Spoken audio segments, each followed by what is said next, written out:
Okay. Hey guys, Autism Mom Stuff channel. I am an autism mother, meaning I don't have autism myself, but I am the mother of a kid that is diagnosed with autism. I think to be exact, severe autism. You know, who's tracking. But anyway, this video is going to be about traveling, like my traveling experience with my son, Roman. I'll put some pictures up of our vacation and stuff, and of Roman. We took a trip to Myrtle Beach. It was my mother's 70th.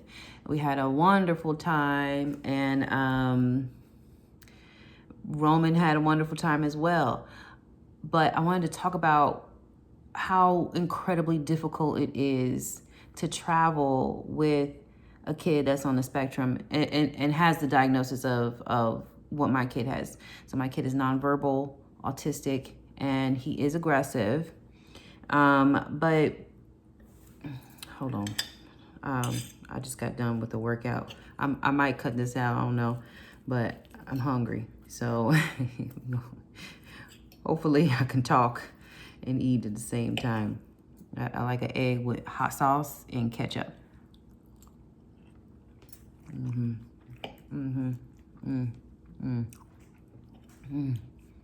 don't like hot sauce? You know what I'm saying? Who don't like hot sauce? Anyway,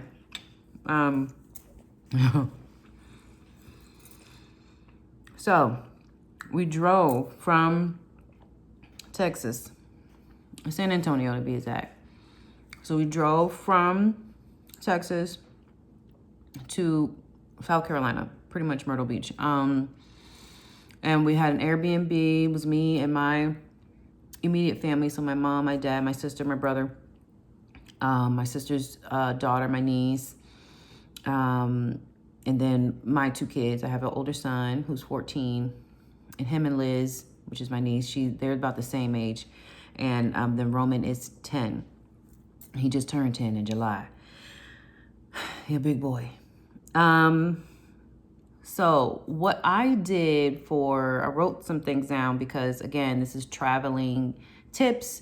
And just like what I did, not even tips, just what I did, I was not going to try and put this kid on a damn airplane. And we just not there yet. We're going to have to iron out a couple more kinks first before I think I want to try an airplane with him. Yeah.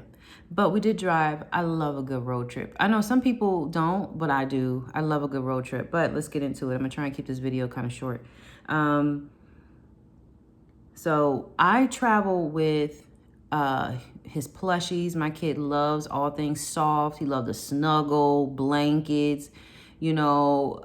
So we bring like 2 of his favorite really, really like plush soft blankets. And I think we brought 2 really, really big plushies that, you know, his grandparents got them. You know, these kids are spoiled. Anybody got grandparents nowadays, you know, daggone well, these grandparents spoil these kids. Anyway, so so we make sure we bring all of that. And I also make gluten-free, dairy-free waffles, chocolate chip waffles, or I might put sprinkles, or gluten-free, dairy-free pancakes ahead of time. The waffles are a little bit better just because they hold better, you know, because you can cut them into 4s.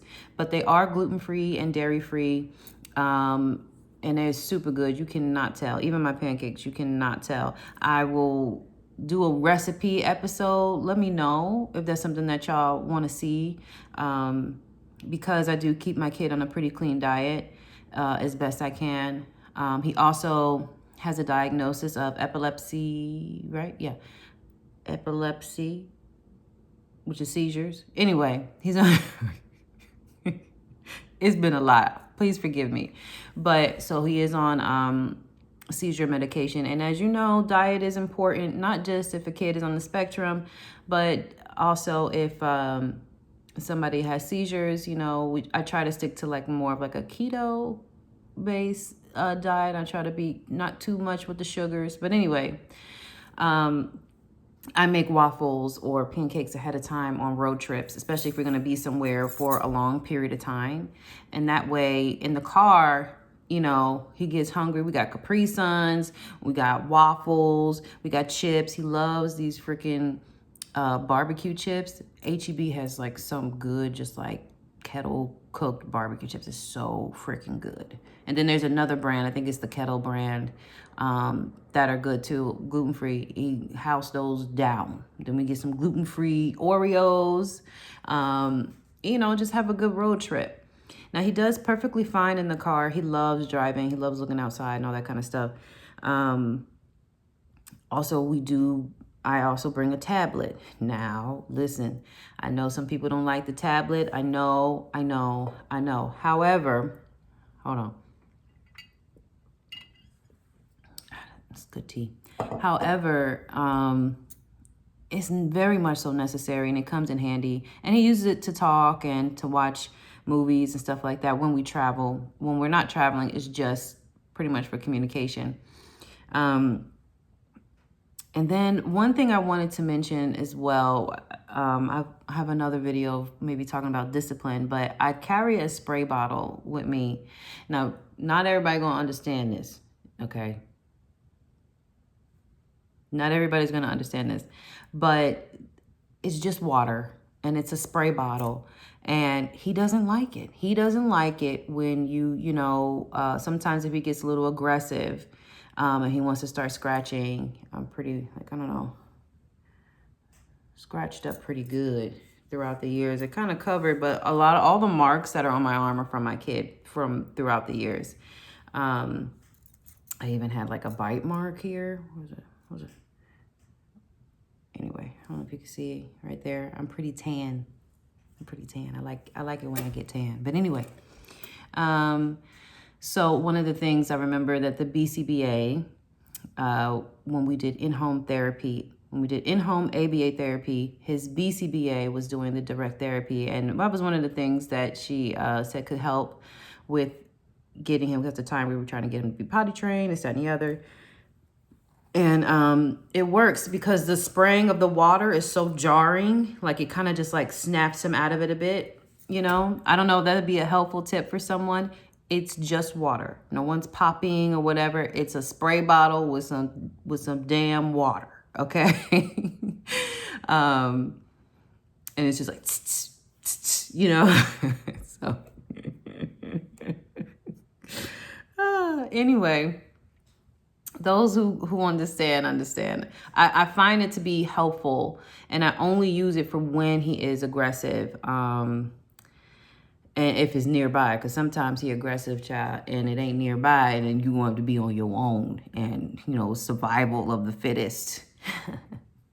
But anyway, that one of the things also wanted to mention on our traveling from Texas to South Carolina, which I love South Carolina.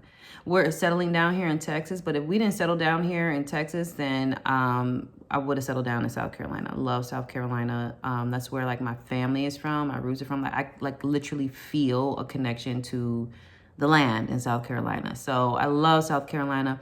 I always say South Carolina has like some of the best food in the country, like top 5 in the country. South Carolina is on the map for having some of the best food that comes out, such good tasting food comes out of the state. Anyway, so shout out to South Carolinians. But Texas is home, baby. Texas is home. And I really love Texas. But anyway, let's see, meal prep, plushies, blankets. I talked about the spray bottle. Oh, I was talking about how, oh my God, he did not go to sleep. He didn't. He would go to sleep, and we was at the beach. He was getting hit with waves. I will put a picture up. He has life jacket on, whatnot, and with my husband, his dad. But like, you would think, you know, he would be tired and he would want to go to sleep. Nope. Up all night, just laughing.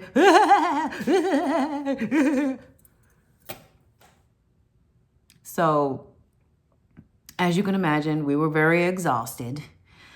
And I'll tell you, boy, nothing really worked. Nothing. We tired him out, and the waves was just crashing him. He loves it because of his proprioception. I want to say that might be the term. I can't. Hopefully, I'm saying that correctly. Is more. There's some kids that don't want you to touch them at all, right? They just don't want you to touch them. Don't touch me. I don't like touches. I don't like hugs or whatever. That's not my kid. My kid is the opposite. He wants all the pressure. He wants to smoke. He loves to wrestle. He wants to be all up in your face. He wants to smoke. He wants to fight. He loves dancing. Okay, all that kind of stuff. So he loved being in the water and getting hit with them waves. Man, he was up all night. I was literally dog tired. Me and my husband dog tired in the room, and just conking out. We had to close the door, we had to booby trap the door so he couldn't get out. Okay.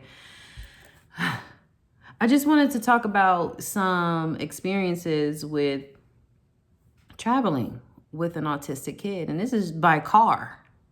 Okay. This is by car. But when we get to the hotel rooms, he does okay. He did fine. You just pretty much have to wait till the child conk out. Only he doesn't do that at home. At home is schedules, routine. But man, I tell you, I had a beautiful time at the beach. The water was amazing. The sun, gonna soak up the sun, However, I could not wait to get back home. I could not wait to get home so that I can get some sleep. Put him right in his room. I'll make another episode of how we really have to be innovative with his room and how I can hear him, locking the door. I'll do a whole episode on that, on just what works for my kid or something like that. Let me know what y'all want me to talk about. This in particular, I did want to talk about traveling and the road trip. And he did wonderful. We would take stops, we would stop at a rest stop or whatever, let him run around. But driving, he did just fine. Is when we got to the location and the sleep, when it's nighttime come, oh my God. Oh my God. Now, so, but anyway, yeah, I got home, had a nice big glass of wine, and I just was like, oh, thank God I'm home, child. I'll get some sleep. But anyway, that was our experience traveling with my kiddo. Again, I will put up some pictures at the end of this video or along the way. I'm not sure. I'm still learning this thing. It is what it is. Whatever. It is what it is. And that Mace video where he said he tired explaining himself to people. Whatever. It is what it is. All right. Till next time, guys.